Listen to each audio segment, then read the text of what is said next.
परिचय। खाना खाते वक्त थोड़ी सी कढ़ी ऋषि के शर्ट पर गिर गई।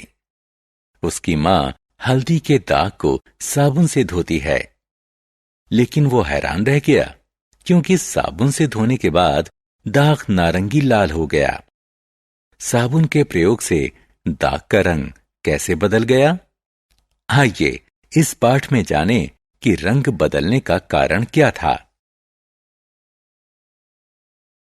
उद्देश्य। इस पाठ के अंत में आप निम्न करने में सक्षम हो जाएंगे: सूचकों और उनके प्रकार के बारे में बताना, सूचकों के प्रकार बताना, उदासीनीकरण को परिभाषित करना। सूचक। छात्रों, आप यह कैसे जानेंगे कि एक फल अम्लीय है या क्षारकीय? घर पर एक साधारण सूचक विलयन बनाकर आप किसी पदार्थ की अम्लीय या क्षारकीय प्रकृति का आसानी से परीक्षण कर सकते हैं। आपको एक बीकर, बर्नर, गुलहड़ की पंखुड़ी, शीशे का एक साफ गिलास, 3 छोटे गिलास, नींबू का रस, साबुन का विलयन और आसुत जल की जरूरत होगी। बीकर में थोड़ा आसुत जल डालें और स्टोव पर इसे गर्म करें। पानी के गुनगुना होने तक गर्म करें। अब इस गुनगुने पानी में गुड़हल की पंखुड़ी डालें। इस मिश्रण को पानी के रंगीन हो जाने तक रखें। इस बैंगनी लाल पानी को चाय की छलनी से छान लें। यह बैंगनी लाल विलयन आपका सूचक है। इसके बाद इस सूचक की थोड़ी मात्रा को 3 छोटे गिलासों में लें। पहले गिलास में नींबू का रस डालें, दूसरे में पानी डालें और तीसरे में साबुन का विलयन डालें।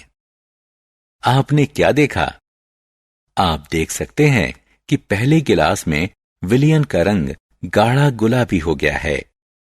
नींबू के रस की प्रकृति अम्लीय होती है, इसलिए सूचक के रंग में परिवर्तन हुआ। आप देख सकते हैं कि दूसरे गिलास में विलयन का रंग अपरिवर्तित है। ऐसा क्यों? क्योंकि जल की प्रकृति उदासीन है। तीसरे गिलास के विलयन का रंग हरा हो गया है। अतः हम ये निष्कर्ष निकाल सकते हैं कि गुड़हल से प्राप्त सूचक अम्ल की उपस्थिति में गहरा गुलाबी और क्षारक की उपस्थिति में हरा हो जाता है। किसी वांछित खाद्य पदार्थ पर हम इस सूचक की बूंदों को डालकर जान सकते हैं कि वह अम्ल है या क्षारक है।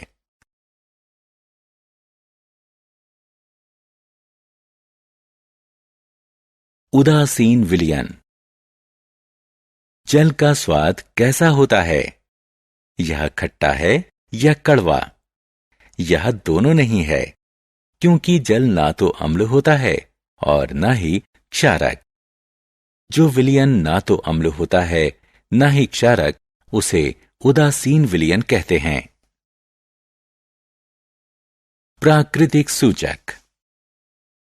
लिटमस प्राकृतिक सूचक है। यह लाइकेनो यानी शेक से निष्कर्षित किया जाता है। आसुत जल में इसका रंग मौव नील शोण होता है। यह विलयन या लिटमस पत्र के रूप में उपलब्ध होता है। आप विलयनों की प्रकृति का परीक्षण लिटमस पत्र से कर सकते हैं।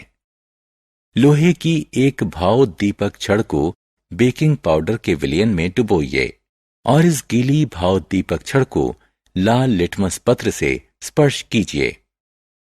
लाल लिटमस पत्र नीला हो जाता है, जो सूचित करता है कि बेकिंग पाउडर विलयन की प्रकृति अल्काइन है।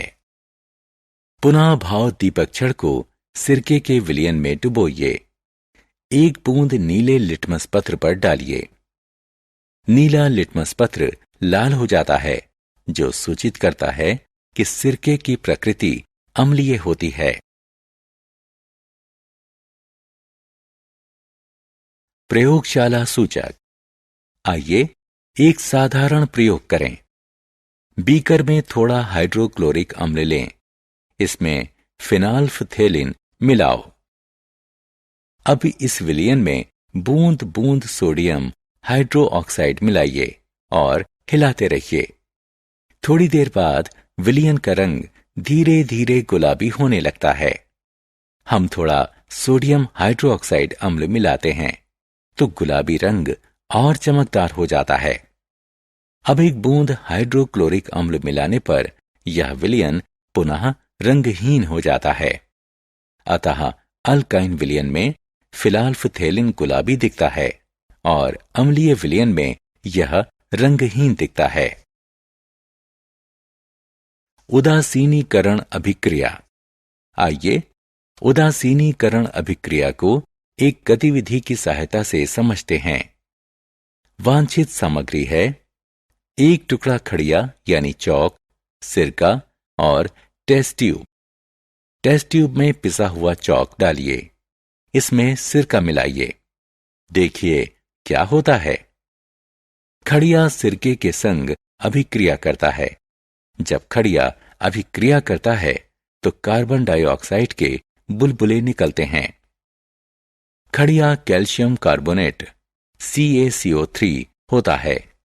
सिरके में एसिटिक अम्ल होता है। जब वे अभिक्रिया करते हैं तो कार्बन डाइऑक्साइड, जल और कैल्शियम एसिटेट बनते हैं। सारांश। आइए हमने जो कुछ सीखा है उसे संक्षेप में दोहराएं। सूचक एक ऐसे पदार्थ के रूप में परिभाषित किया गया है जो पदार्थों के रंग की प्रकृति में परिवर्तन के माध्यम से परीक्षण करता है कि वह पदार्थ अम्ल है या क्षारक है। वह विलयन जो किसी सूचक के रंग में परिवर्तन नहीं करता है उसे उदासीन विलयन कहते हैं। वे ना तो अम्लीय होते हैं ना ही क्षारकीय। जो सूचक प्रकृति में पाए जाते हैं उन्हें प्राकृतिक सूचक कहते हैं। लिटमस प्राकृतिक सूचक का एक उदाहरण है जिसका व्यापक प्रयोग किया जाता है।